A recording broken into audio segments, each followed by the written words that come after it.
Colin, are you going to play our intro music? I sure will. All right, here we go.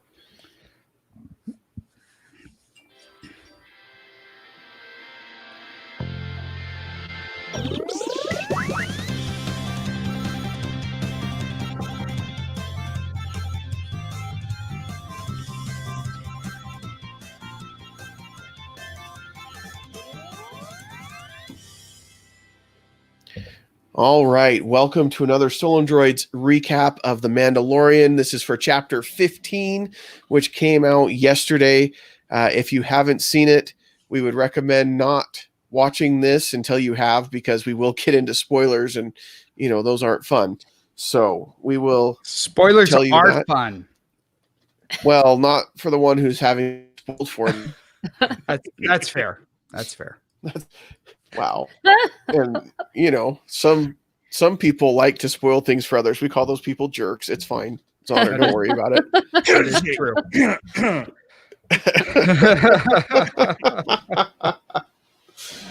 All right, but we are talking about chapter 15. I think it was called The Believer was the title of the chapter, which I thought was an interesting title because the whole time I was picturing like, who is the believer and what's the believer going to be? And I think it was the officer in the officer's mess that was the quote unquote believer, but I don't know.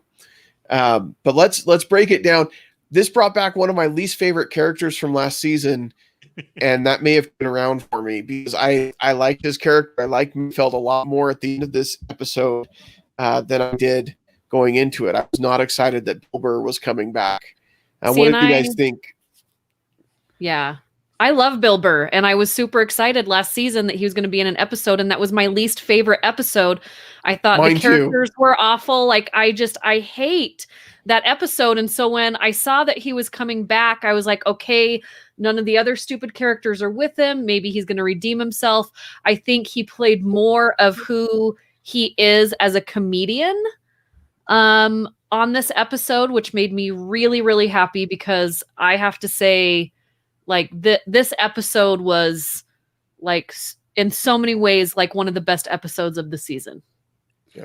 And we should welcome Val really quick. We got to point out Val's here for movies that make us. Welcome, Val. Welcome, Val. Hey. We haven't had you on one of these recaps yet before, so we're glad to have you here. Yes. We just jumped right into it. Didn't introduce anybody. And then Erica's here. People are just popping in. Ninja'd in or Jedi'd in, which I don't know, whichever. But, I got to disagree with you guys. I like that episode that Bill Burr was in last time. And when they were doing the recap on this episode, my daughter said, I don't remember any of this. I said, oh, it was on the episode that you hated. She's like, oh, right. I remember now. And that was all I had to say, and she immediately knew who all the characters were. But I loved Bill Burr on that. I was disappointed that he was just kind of a one-shot character. And so I was really happy to see him come back. And I really liked that we got to see a little bit more of Bill Burr be Bill Burr. There was a lot of ease in that. Redemption arc. Yeah, I really liked the fact that, because Bill Burr is so funny and so talented. And we got to see kind of a little bit of his attitude in that episode, which I was very pleased with. Well, and I thought it was very poignant and smart that they picked him to play this character because Bill Burr isn't like a huge Star Wars fan. So when he, was in The Mandalorian, it was just kind of fun. But having him come back and be this character that's asking the questions that most people are thinking as they're watching The Mandalorian, for the first time as a Star Wars fan, he asked the questions in this episode that a lot of us wanted to know, with The Mandalorian. So, is it that you can't take off your helmet, or is it that you can't show your face? Because there's two totally different things. Those mean two totally different things. And I think a lot of the audience that's watching The Mandalorian are asking the same thing. So they kind of make him us in this episode, which was really, really cool. A lot of things that he said. I love all of the Easter egg movie quotes. He cut like 3 of them in there that I noticed. I'm going to have to watch it again to catch a few others, but like Office Space, when he said the TPS reports, I fell off my couch. That was amazing to me. Like, hey, we're going to have to go fill out these TPS reports. And I just thought it was perfect. That was great. Yeah. Yeah. I really liked him a lot more in this episode. I just wanted to pop. Yeah, Erica, really quick, what'd you think? Yes, so I was yelling at the TV like when they're like, when you have to scan your face, I was like, Mando, no, Mando, baby. And when he did, I completely lost my shit. Yeah, it was a fantastic episode, and I'm excited to watch this back later. But figured I'd just pop in. All right. Well, thanks for popping in, Erica. Bye. All right. I'm going to disagree with her slightly. Like, I didn't think there was any surprise at all that he showed his face, only because they talked about it maybe 5 million times. Oh, yeah. Like, it was every bit of the conversation between him and Bill Burr was, or Mayfeld, was about if he's going to take his helmet off. And I'm like, yeah, he's going to take his helmet off and show his face. The whole episode, I was like, okay, when's it going to come off? Because obviously they're making it very clear that that Mayfield is not going to wear his helmet, that he's going to keep it off the whole time. So is what going to happen? Like, is Mando battling all these guys on top of this juggernaut, and they're going to break off one of his helmets, and then he's going to have to use the other one to quickly hide? And yeah. so, Right. I'm just wondering why Tracy is not here. Like, he's commenting all the comments, Tracy's but why are you commenting on not the comments. here, We Tracy? gave him the link. Why are you not here talking to us live? just join. Come on. I want to know, like, was it a total? Because, okay, as we're leading up to season 2, there's all this like talk about, the fact that he walks off the set because he finds out that he doesn't get to show his face during season 2. And there's all this, like, he's not going to be on set unless he gets to show his face. And then this episode this whole season is all about how Mandalorians can take their helmets off. It's just his old school creed of Mandalorian that doesn't. But then they set up this whole thing pre-season with all of these, hijinks. Did they do that on purpose? Because is now he really going to have his helmet off most of the rest of the season? Like, was that just a way for us to get like, okay, we need to be talking about the Mandalorian? Yeah, I don't know if it was something. Jake, were we set up? I don't know. And it may be that we were. I do know that all of the reputable sources out there are saying that anything about him not wanting to be on the show or walking off set, all of that's baloney. Like, he is fine being on the show. He is committed to the show. He's locked in and all of that. But I do wonder if those rumors were started because now we build up to the penultimate episode of the season where now he did take his helmet off. Mayfield has seen him without his helmet and has seen his face, and others have seen his face. And we have him really, is this him kind of questioning what's important to him, his creed as a Mandalorian that he has committed himself to, or Grogu, which is more important to him? And he's starting to have to make those decisions. Plus he's run into other Mandalorians.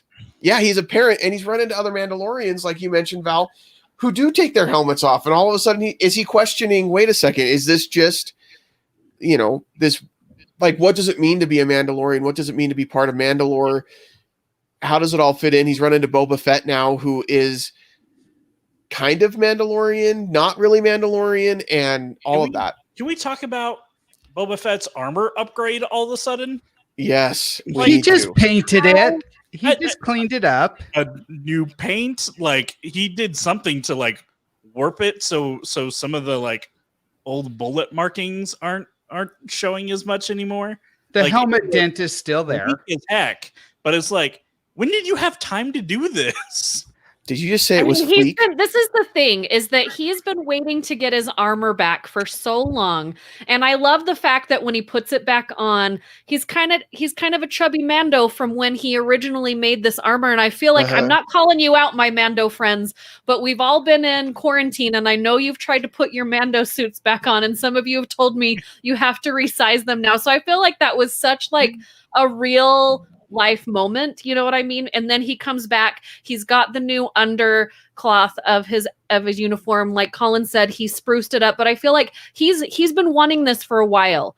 It's not like they Yeah. don't have things on their ships. Like, I feel so bad for the Mandalorian because he keeps stopping off at all these places to fix his ship with like duct tape and twine and whatever he pays these robots to do, and then they freaking blow it up. It's like when you fix your windshield and then a week later you get hit by a car and you're like, like he just can't win with this. Like, so Yeah. But I mean, agree. you guys know I love Boba Fett, so the last 2 episodes for me have just been. You got to admit, though, Slave One is a huge upgrade over the Razor Crest. No, you don't have to admit that. I like the Razor Crest. Razor Crest, I do Crest too. is my number 2, right behind the Millennium Falcon. I love think the the Slave Razor One, Crest but- is Able to see in the I love Slave Slave One. I mean, I love the Razor Crest, but Slave One and my daughter last night when they were taking off and it shows them like rotating in the cockpit, she was just, whoa, that's how they do it. I always wondered what happened. Yes, I loved and- that. Yeah, she thought that was cool. That has to be a dizzy ride in the Slave One. Like, that thing just can maneuver like nobody's business, and like just going from like completely this way, then this way, like you'd get dizzy driving that thing. Yeah. I did love, to go back to your question about the armor, I loved that he painted it, and I think it looks nice. I think this is the best his armor has looked. Oh, yeah. And I also think the fact that they invested in having it painted and looking nice for this episode makes me think he may be around for a little while, and we may get to see more Boba Fett. Yeah. I because had otherwise a it bet. could I have had a just- bet. Like, a lot of people just thought he was just going to be mentioned. Like, he was just going to be mentioned. He was in there, and I said, no. Like, he's going to have something. Like, he has, and I watched it again last night with my boyfriend, and he is like, that actor, I'm so glad they brought him back for one, but he has like the best battle face ever. Like, as he's battling and doing all this stuff, like, I just want to keep looking at him. I love his new costume. I love his weapons. I thought that it was just really thoughtful, because a lot of us that have loved him for so long, and he really just didn't get a whole lot of play in the movies. I love that they thought so much about this character and what to do with him, and it wasn't just he came to get his armor and then he flew back out into hyperspace or whatever. Like, I love the fact that they gave him this storyline, and the fact that he's helping the Mandalorian understand that there's more than just what he knows. Because immediately the Mandalorian went to what he's been taught. Like, he's been embedded, ingrained that this is the way it is. He's like, that's not your armor. That armor belongs here because of this, this, and this. And then Boba Fett's like, well, wait, because there's this over here. And then Bill Burr's character is like, and there's this over here. And I just really think they've done such a good job at helping him really think about the world around him, because in that helmet, he's had these blinders on, like it's kind of like, and I'm not bashing anyone with this comment, but it's very much like a religion or a politics in that you are told this, and then you're put blinders on, and you hold that deep and true to your heart. And that's really hard when you love something so much, AKA Star Wars fans, and then a whole world opens up to you, and you go beyond what you know, Star Wars fans, and then you try not to hate it, Star Wars fans. I feel like Star Wars is kind of a religion to people, and when something goes beyond what they think they believe or know, they get angry. And I feel like Bill Burr in this episode is kind of that outside person saying, but you can expand your brain, like you can question and have these other things. I just thought it was he's such a smart character. Well, it makes me think of the comment that Bill Burr's character made when he took his helmet off, and he turns to Mando and says, I don't know how you can see in these things. And I mean, your comments there, I mean, it's a perfect metaphor. It's a perfect analogy, because he is kind of blinded by it. He really is limited to what he sees inside his helmet. And I think, go ahead, Jake. No, go ahead. Finish what you were saying. There's this whole other world. I mean, he knows nothing about the other Mandalorians and things until he meets them. Bo-Katan, he knows nothing about Boba Fett and the things that he's done. And I think I saw something earlier this week on the internet that there was somebody went and did some translation of something that. Oh my gosh. Yeah, I've seen it. Of the chain code that he had pulled up. The chain code that showed that Jango was, actually Mandalorian, or I don't even. He was remember. A foundling by the Conquered Dawn, and who his mentor was, and all of that. And it's all really cool. Go ahead, so that's the really cool thing about that is if you were at Disneyland when they turned over in Tomorrowland, they turned the big, oh my gosh, my brain's done. The Carousel of Progress building. The Carousel of Progress. When they started having Star Wars in there, they would actually give you these cards that had different languages and encoding on it. And when Boba Fett, and I have the card somewhere, but when I saw this last night, when they popped up all of his code, that's what's on the back of that card that was handed to me, was his makeup code, basically. And so when I saw that, I was like, like all these things, like from Disneyland to Disney Plus, like, again, it's just like all these things connect. And, Zahner, you're totally right. I feel like a lot of things happened on the way, for them to actually get what they needed to get when him and Bill Burr's character, and I can't remember. I just Bill Burr were in the convoy. It was kind of like a buddy movie when two guys are in a buddy movie together and they have these heart to heart on the road trip. And the other thing that he says is like, we all go to war. The Mandalorians, you were brought up, you were maintained a warrior, and you went to war, and that was right for you. And it was the same over here with these people, and the same over here with these people, and you all think you're right, but you know what I mean? I really feel like they made. Yeah, what's the difference? Like, and it really makes you question that, and then it makes you question it again when they're all sitting with the general.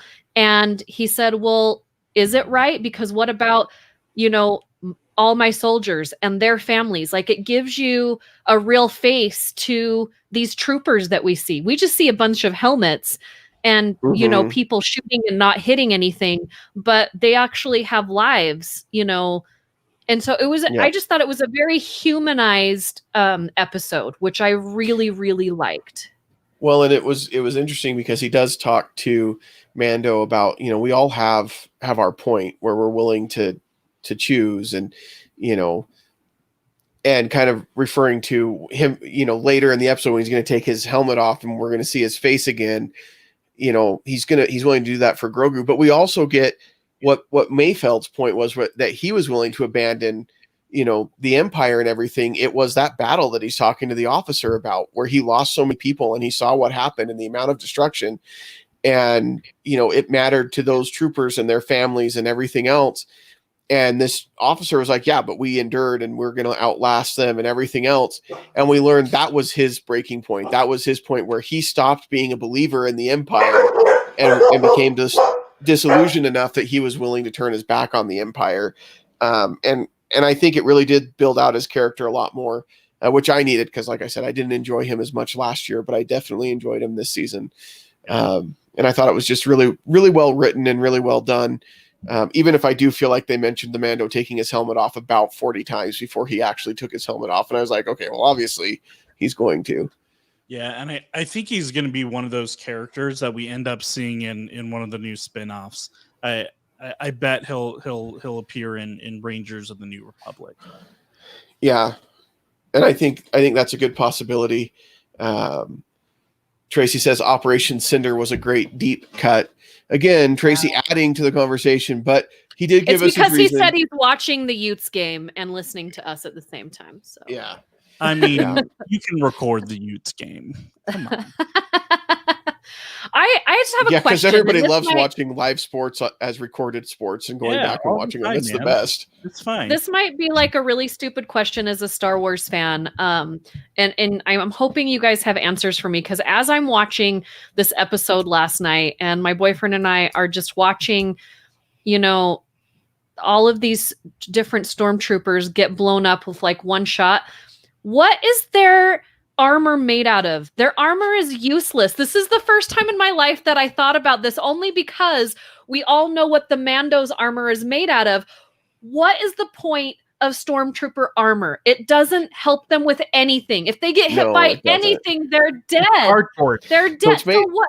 It's just supposed to cover their faces and look good because it doesn't like keep them from getting harmed at all. And one of my favorite parts is when they Indiana Jones'd that stormtrooper and he doesn't get out of the way. He's just shooting and here comes the big boulder and he thinks he's going to shoot this boulder when he's never shot anything else in his life and he just gets ran over. That was so funny. So it doesn't, their armor doesn't protect them. And I think there wasn't a lot of reason to invest in armor that was going to protect them because they were all about sheer numbers. It was, let's just get as many as we can. And they're the front lines. We don't really care. But I love that they highlight how not protective the armor is because when Mando goes out to fight the pirates and he's used to wearing his Beskar, he realizes really quickly that this is not offering him at all the same protection that his Beskar does. Have to do things. And according to some of the fandom Wikipedia sites, it's a plastoid armor. So it's plastic. It's just plastic armor. It doesn't even protect against Ewok rocks and sticks. Completely useless. Correct, Ryan Moore. Thank you.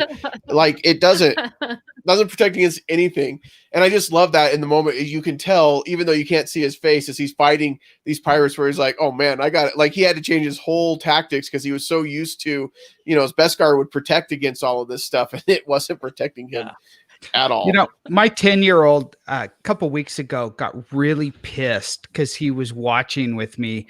And I think it was the episode with Ahsoka. He's like, Mando's too OP. He's like, it can't even stop a lightsaber. What the heck?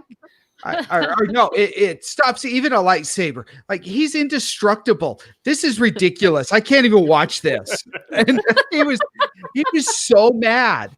He's like, there's nothing that can stop him. And he was just irritated because his armor is so good. And we told him last night, we said, you should have watched the episode because he was wearing just stormtrooper armor and he was getting beat up. Yeah. You mentioned the Tamura Morrison who plays Boba Fett and the actor Val, and I loved him in this. He had some great moments. I love when Bill Burr walks up and he sees Boba Fett and he kind of, because he thinks it's Mando, he's like, "Oh, sorry, I thought you were another guy."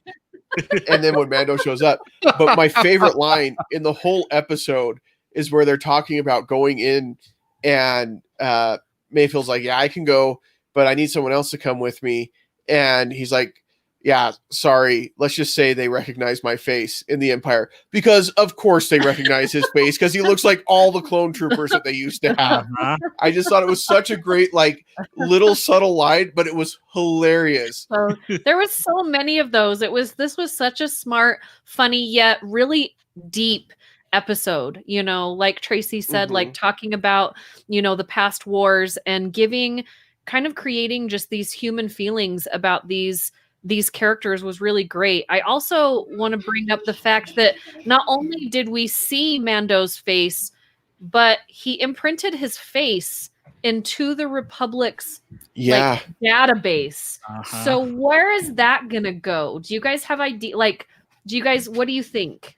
Well, that's a question because we've never known the Empire to be the best with business analytics, right?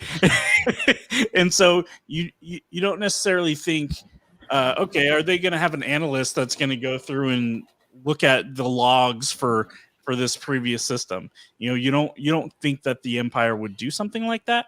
Maybe with some of Moff Gideon's crew, because Moff Gideon is definitely not your average Imperial. But it's interesting. Well, what kind of security feature is it anyway? It doesn't have to scan a specific face. Like your face doesn't have to be, just has to scan a face, like anybody's face, and then it's like, yeah, here you go. You got access to the terminal. What kind of security feature is that? But I think now they know who accessed it though, so they can say, okay, this is what happened in this location. Who all went and looked that up? I don't know. But funny? But how are they gonna? Are they going to be able to tie the face to him? I mean, I don't think so because he's not on any records, right? The last 20 some odd years, he's been kind of under wraps or under a helmet, and so I don't think that they would be able to But I mean, if it's any kind of smart facial recognition system, if their face has already been in there before, they each have a number. They were very specific when they asked his number a few times. What's your number? What's your number? Mm-hmm. And so if each face is connected to a number and then all of a sudden a face comes up in the system that is not connected to a number, now they're going to say, okay, this is something that doesn't exist. It happened around this time that they blew up this instance when they were looking for the child. They're going to somehow connect those dots. The Republic's, they're not stupid. There are some really stupid people in the Republic, but I think they're going to be able to connect it somehow. Yeah. I really wanted him to say TK421. I just was hoping. So I do think it will come into play later that he's scanned his face in there, and the Empire's got the records now, and we'll see what happens. But I just thought it was interesting. It's like, oh, it's got to be a facial scan. I mean, it doesn't matter what your face is. It doesn't matter if it's already in the database. It just has to be a facial scan, and it just can't be through your helmet. And I thought that was interesting. But I think we've really got to recognize how great Pedro Pascal played the character even without the helmet on, because you wonder what his face looks like under the helmet, and his voice always had kind of that flat, emotionless kind of tone. And then we get to see that, like, that's just the way he is, just very cool and collected and very passive in his emotions, especially on his face. And it makes you wonder if that's just kind of a result of always having the helmet on. So he's not used to having to emote, but Pascal plays that so well in this that, like, you just ignore his face almost, because it's just like his helmet. It doesn't give you anything, what he's thinking or what he's feeling. Yeah, he's never had any reason to need to show facial expression. What his type of, Mandalorian is that there is no reason for you to get unhinged. You go in, you're hired for a job, you go in, get the job done, and you go home. There's no emotions about it. There's no feelings. The first time he's had feelings since he was taken as a youngling was when he got the child. And you can tell how excited he is, because I would love to have seen his face when he would say Grogu's name at the beginning and Grogu would react and he would get so excited. And then when he had Grogu take the ball from him and Grogu was all upset because he thought he was angry, but he was really excited. Like, he's learning excitement. He's learning caring. He's learning worrying, because in the past he's only had to worry about himself and follow the code. Follow the code, don't die. Like, that's been his life. Follow the code and don't die. And now he's got all these different things that he's got to worry about. It's very interesting. And I do love that they gave him helmet hair like the whole time. Like everyone else, when they take off their helmets, they've got nice hair, but like he's got it, the smushed hair that it's been on there for years. I love it. Yeah. Well, and obviously he takes his helmet off at some point in the morning because he's got to shave and keep that mustache trimmed, because it still looks pretty good. Well, yeah, because you don't want that rubbing around in there and like getting that, smushed mud. You don't want that. So, but overall, I thought the episode was really good. I really do love that we brought back a character that I struggled with. I think others did, and gave him a backstory that made him more likable and more appealing. And I love at the end where they go and Cara Dune's like, yeah, it's just really too bad that he didn't survive this mission. It's just too bad. He's like, what are you talking about? Like, come on, man, you're not that dumb, right? Like, but it takes him a minute to realize that what she's saying is, and Mando's right there with her. Yeah, it's just really too bad we lost him. He didn't survive. Well, and you got to think too, he's not used to people being nice. Yeah, he's served under the Empire for how long, and so someone being nice, he's probably sitting there thinking, "Are you going to kill me right here now?" Like, is that? I actually think that was his initial thought, that they were just gonna leave him dead right there. So is he Yeah. going to be a pirate now? Like, what is he going to do on that stupid planet? Like, is he going to go in and like get with the natives when he's like, we're just another convoy coming through here. They've always been taken over. Is he going to join the pirates? Yeah, it's a good question. Well, he mentioned family at one point. I could have, didn't he? Yeah. Well, I don't know if he mentioned he had a family, but he talked about said other people's families. Yeah. Yeah. But I wonder if, as they're putting together the Rangers, if he comes into play there and we see him later in that series. I don't know. I'm curious if Cara Dune is going to be the main character in that. Do you not like Cara Dune? I go back and forth. I think I like the character.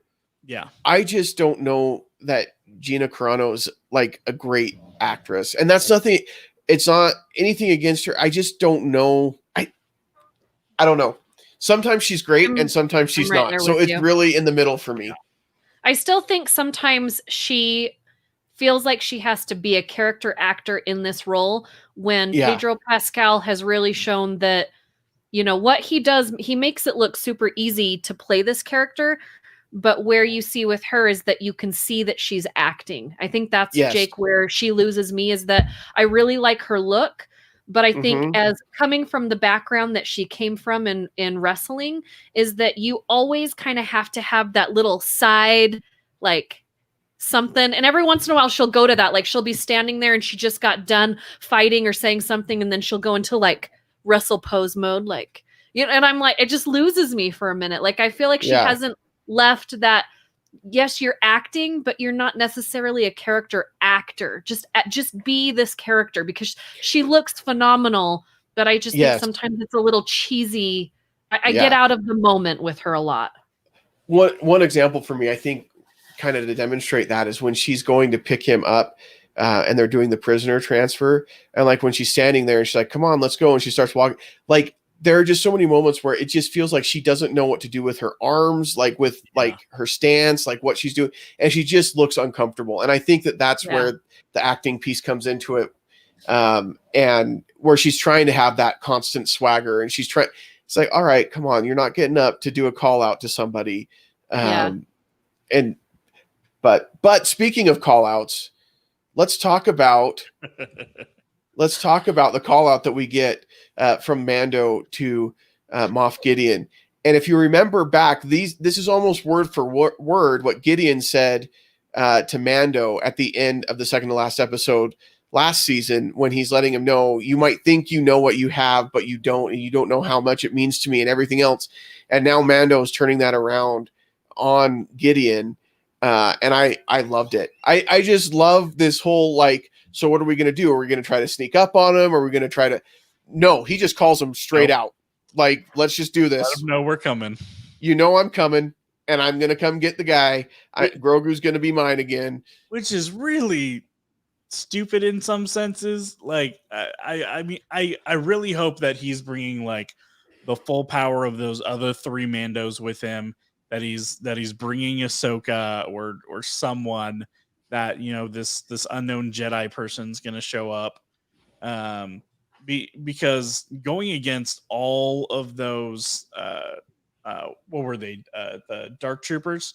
That's going to be nuts. Yeah. I love the guts that it shows, the gumption, if you will, that it shows when he does it, because it that takes guts to go right up to Moff Gideon and be like, look, we're coming for you. Oh yeah. And Gideon doesn't know that it's just him and Boba Fett and Fennec and Cara Dune at this point, but Mando's like got the confidence that he's going to fight. Why did you put the word just in there?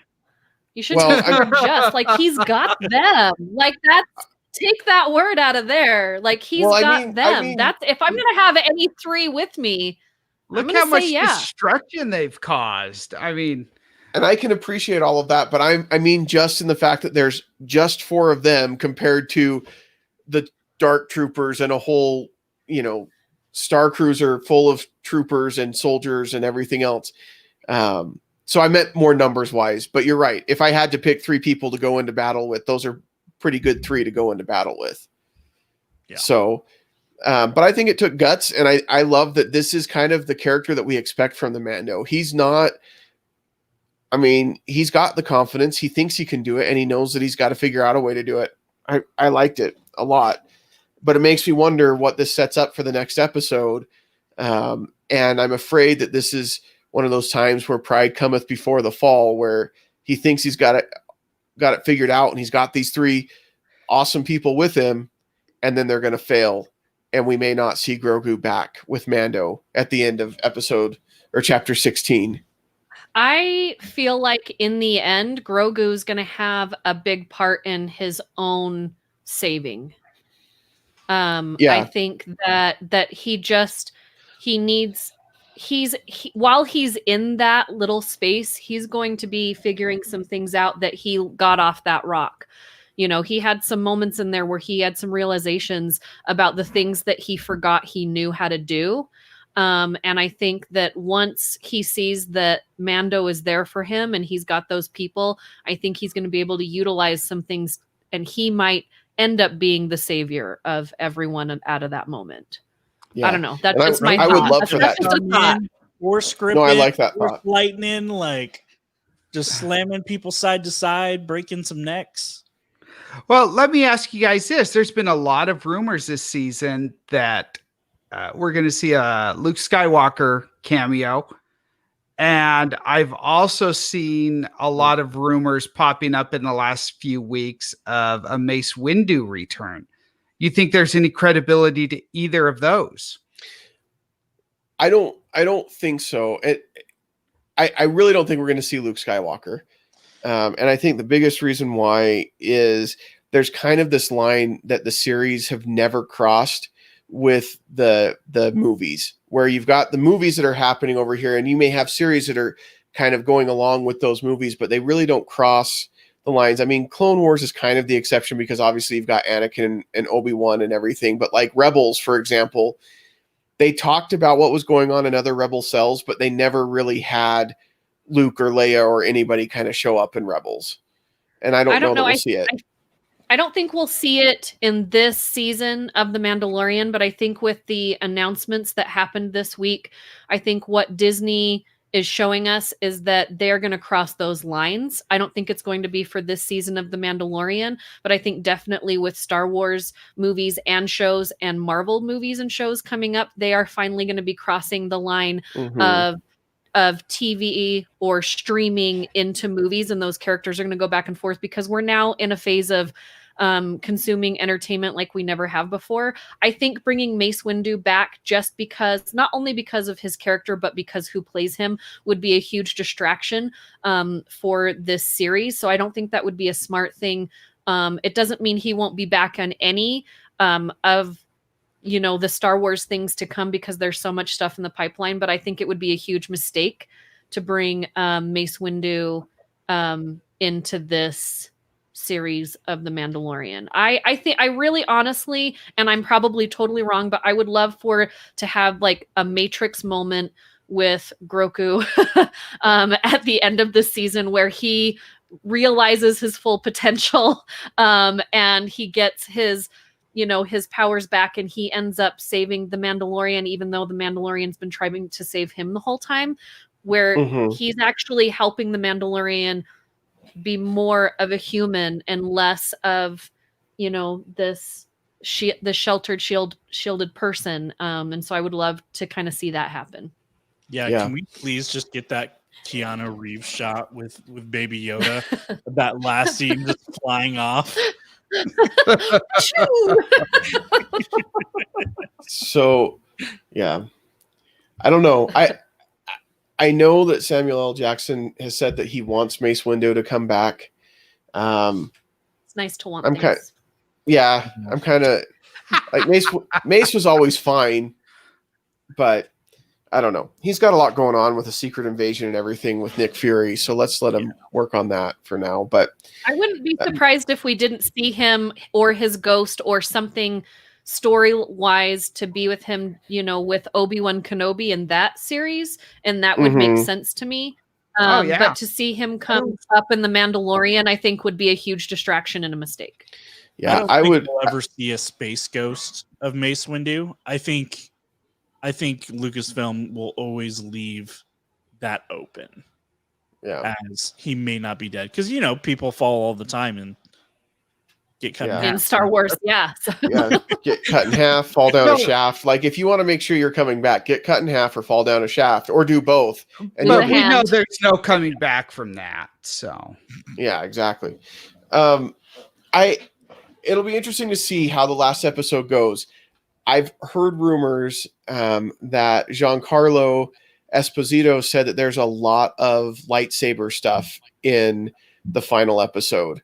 And so is that going to be like Darksaber versus the Beskar spear or javelin thing that Mando has? Or is there going to be another force wielder that has a lightsaber that shows up? Is it going to be like an Ezra, or is Ahsoka going to show up for this last episode? Yeah. Those are things that I'm interested to see how it plays out.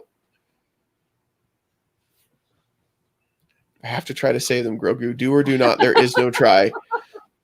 Perfect. yes, Love it. yes, Ryan. And Nice comment. yes, Tracy, Yoda did die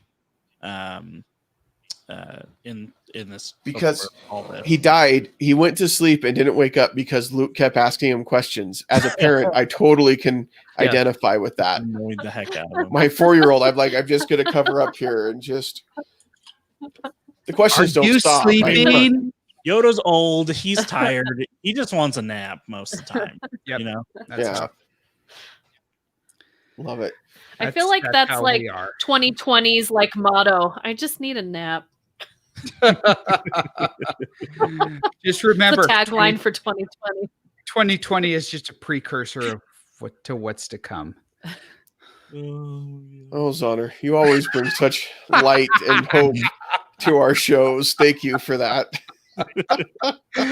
Val, don't cry. Don't cry, Val. Well, I already know that 2021 is going to be amazing. So Okay. Yeah. I won't take that from you.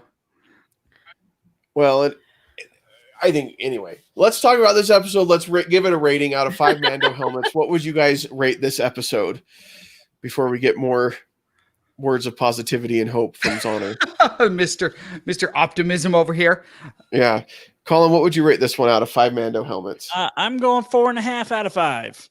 I thought the storyline was fantastic. We got to see a whole new range of emotions. The fact that Mayfield didn't suck was a huge plus. Yeah, I'm just super excited to see more of this, and I think the acting was very on point on this episode. What about you, Val? I would have to give it like 4.5 out of 5 or 4 out of 5. I'm kind of right there. There was a few moments that I just thought kind of went on a little long for me, but all in all, I this is one of my favorite episodes out of both seasons. I really loved it. I'm gonna go watch it again when we're done here as I'm cleaning my room, because that's how I distract myself from doing household chores. Mhm. But yeah, I would say 4.5 out of 5. Awesome. Zonner? I think I'm going with 5. Wow. I loved it. I loved everything about this episode. The humanity, the humor, the action, just everything about it. I have no complaints. And once I go watch it again, I may have some, but at this point I've got no complaints. So I'm just going to give it a 5. I was pleasantly surprised with this episode. I was expecting it to be part 1 of 2, and that we'd kind of get a 2-part finale like we did last season. And we didn't. This wasn't a part 1 of 2. Like, it sets up what's going to happen next week, but it wasn't a 2-part episode like we saw last season. And I liked it still. Like, I was very pleasantly surprised because I liked Mayfeld much more than I thought I was going to, and because Boba Fett's armor looked awesome in this one. I'm going to give it 4.5 out of 5. So I think it was a solid episode. It was a lot of fun, and it makes me excited for next week, after which I will be depressed for about 3 months and then try to start looking forward to October again. This There's one piece I didn't feel we touched on really quick. So Okay. that whole battle sequence on the Juggernaut, like that had some serious like Mad Max vibe all over that. So I wouldn't be surprised that there was some inspiration there. But also, when they make it across and all those stormtroopers are just like cheering, like that's probably because that's the first successful mission they've accomplished in forever. Yeah. Yeah. They were all the stormtroopers were really impressed. They and really of course, needed a win. and I love Cara Dune's response. I bet you've never been so glad to see stormtroopers because you were to get waylaid by those pirates. I actually said that to my daughter about 30 seconds before she said that. That's funny. Yeah. Well, notice they only had one with the white armor because the ones with white armors can't shoot, right? And so the other ones, they allowed them to hit correctly. Yeah. Yeah. No, it was good. I like the stormtroopers. I did like the pirates. You definitely got a little bit of that Mad Max vibe a little bit from it. So, but overall it was a great episode. If you disagree with us, let us know in the comments. Our feelings won't be hurt. You're allowed to be wrong. It's fine. And we always appreciate feedback. We will be back next week to talk about episode 16 or chapter 16. And then I don't know what we're going to do with ourselves for the next few months after that, because there won't be any Mandalorian. And Wait, so what? I didn't know this. December, not October? You can keep up with the Kardashians. oh, that's true. Yes. Tracy, we need a source somewhere. You're saying it's coming out 2021 in December, so not Hulu. October. We're not going to talk about the Kardashians. Stop trying to make the Kardashians happen on my shows, Colin. All right, fine. Just go watch the holiday special of High School Musical and the musical, the series, guys. It's going to be amazing. It's on Disney Plus. Go watch it. All right. Yeah, I was gonna ask if Colin had watched it yet, but he gone. No, I'm sure he has. I haven't watched it yet. I was going to watch it tonight. Thank you very much. All right. Well, enjoy that, Colin. We'll let you get paint to your it. wall while you watch it. That's a good idea. That'd be great. What bothers me the You guys most don't like about the that? wall, honestly, is the one little tiny spot above the spot that's not finished. Like, what's up with that? You couldn't roll Is like it that Miles one little Morales? spot. The tiny spot right there, that's a power outlet or a power switch. Yeah. It's a light switch. A light switch. You know, Oh, thing. it looks like I can't say that it's a light switch. I thought it was Miles Morales on the top of a building since Yeah, I Jason thought it was like a a superhero building. on top of I a can just building. Yeah. put the plate over it and I'm good to go. Yet you haven't done it. You make it We'll sound do it so already. easy. I know. All right. All right. I'm busy, guys. Thanks so much for watching, everyone. We appreciate it. Hetaragi. We'll see y'all next week. We'll be back next week one last time for a year. Bye.